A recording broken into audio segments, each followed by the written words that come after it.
So Yahudi tidak menyembah selain daripada Allah Subhanahu Wa Taala.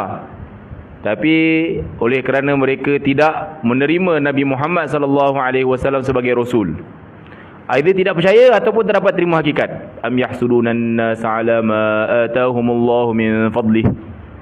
Adakah mereka cemburu terhadap orang yang Allah Taala telah berikan kelebihan kepadanya?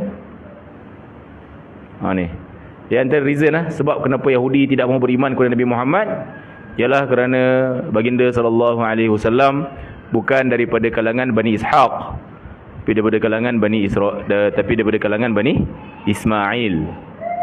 Dia jealous pasal jealous tu yang menyebabkan mereka tak beriman. So apa yang saya cuba sampaikan di sini ialah, selagi kita tidak mengucapkan bahagian kedua dalam kalimah syahadah, asyhadu anna Muhammadar Rasulullah, selagi itu iman kita tidak dianggap sebagai beriman. Bak kata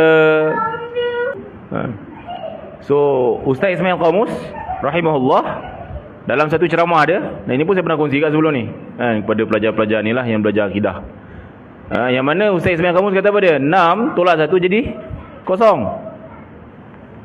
6 tolak 1 jadi kosong, iaitu kita ada rukun iman 6. Kalau satu daripada rukun iman ni kita tolak, maka semua yang lain tu semua jadi zero. Langsung tidak ada nilai di sisi Allah Subhanahu Wa Taala. Jadi kalau orang tu katalah dia beriman kepada Allah, beriman kepada hari akhirat, beriman kepada para malaikat, beriman kepada takdir, and so on, tapi tidak beriman kepada Nabi Muhammad sallallahu alaihi wasallam, yang lain tu semua jadi zero, tidak diterima oleh Allah Subhanahu Wa Taala. Dia macam kalau orang tu sembahyang khusyuk macam mana pun, satu rukun tinggal, sembahyang tak sah. Jadi untuk kita beriman kepada Rasul sallallahu alaihi wasallam, kita mesti kenal Rasul sallallahu alaihi wasallam. So macam mana kita nak mengenali Rasul sallallahu alaihi wasallam? Dengan kita banyak apa dia? Membaca mengenai sirah baginda. Dengan kita mengenali baginda daripada hadis-hadisnya. Ini penting mengaji hadis. Ini kenapa pentingnya kita mengaji hadis dan sunnah Rasulullah sallallahu alaihi wasallam. Dan daripada kalam Rasulullah sallallahu alaihi wasallam, ataupun daripada apa yang para sahabat kata Nabi buat, dan kita boleh faham bahawa apa dia? Orang ini ialah orang yang jujur, orang yang sangat-sangat berkehendakkan kebaikan kepada kita. Laqad ja'akum rasulun min anfusikum azizun 'alaihi ma 'anittum harisun 'alaikum bil mu'minina raufur rahim. So Allah Taala kata apa dalam surah Taubah?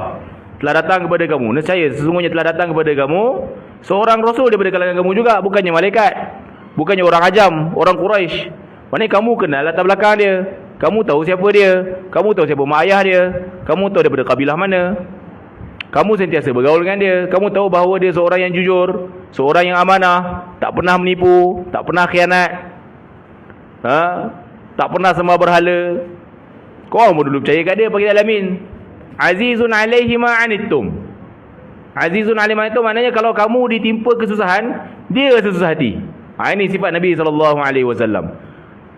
Azizun maknanya berat, thaqilun. 'Alaihi ma 'anittum ai ma asaba 'alaikum ma asabakum minal madarrah. Apa sahaja kemudaratan yang menimpa kamu, baginda susah hati. Baginda sallallahu alaihi wasallam punya sifat apa dia? Kalau umat ditimpa kesusahan, baginda rasa berat.